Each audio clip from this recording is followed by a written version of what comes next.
അങ്ങനെ ഈ വർഷത്തെ അതായത് 2025 നവരാത്രി കൊണ്ടാടുകയാണ് എല്ലായിടവും. ഇത് കാണുന്നത് നവരാത്രിക്ക് മുമ്പായിട്ടുള്ള ആർത്തിയാണ്. ഇത് അഹമ്മദാബാദിൽ ഞങ്ങളുടെ സൊസൈറ്റിയിലുള്ളതാണ്. എല്ലാ ദിവസവും ഇതേപോലെ ആർത്തി കഴിഞ്ഞിട്ടാണ് ഗർബ എന്ന് പറയുന്ന ഒരു ഡാൻസ് ഫോം. അത് ഒരു അർച്ചന കണക്കാണ്. നമ്മളെല്ലാവരും കണ്ട ഡെക്കറേഷൻസ് എല്ലാം നല്ല രീതിയിൽ എല്ലാ സൊസൈറ്റിയിലും അതേപോലെ തന്നെ ക്ലബിലും പാർട്ടി പ്ലോട്ടിലും എല്ലായിടവും നല്ല രീതിയിലാണ് ഡെക്കറേറ്റ് ചെയ്തിരിക്കുന്നത്.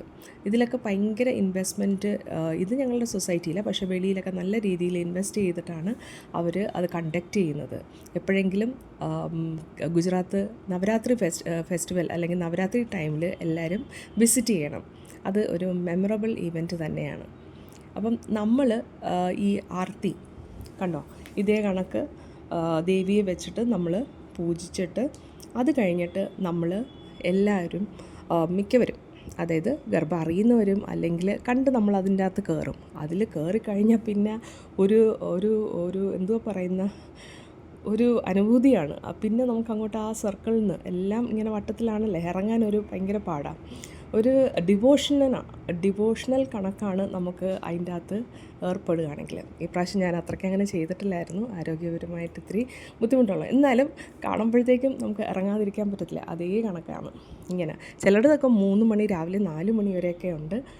ഇത് നമ്മുടെ സൊസൈറ്റീസിലെല്ലാം ടൈം ബാൻ അങ്ങനെയൊക്കെ ഉണ്ട്. കണ്ടോ, കുട്ടികളായാലും വലിയവരായാലും ആണുങ്ങളായാലും എല്ലാവരും കൊണ്ടാടുന്ന ഒരു വലിയൊരു ഫെസ്റ്റിവലാണ് നവരാത്രി.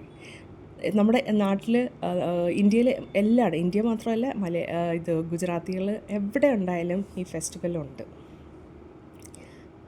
കണ്ടോ, ഇതേ കണക്ക് സജ്ജീകരിച്ച് വയ്ക്കും. എന്നിട്ട് ഞങ്ങളുടെ ഇവിടെ ഒരു രാത്രി 8:45 ആർത്തി. അത് കഴിഞ്ഞിട്ടാണ് ഈ ഗർഭ. ഇത് സ്കൂളുകളിൽ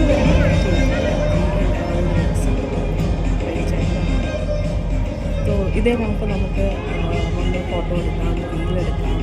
കറക്റ്റ് കുട്ടികളൊക്കെ ഞാനും കളിക്കും. ഞങ്ങളിങ്ങനെ ജസ്റ്റ് റീലെടുക്കാൻ വേണ്ടി കളിക്കുന്നത്. അങ്ങനെ ഒരു വലിയൊരു ആഘോഷമാണ് 9 രാത്രികൾ അല്ലെങ്കിൽ നവരാത്രികൾ എന്ന് പറയുമ്പോൾ ഓട്ടമില്ലാതെ കാത്തിരുന്ന, വർഷത്തിൽ കാത്തിരുന്ന ആളുകൾ.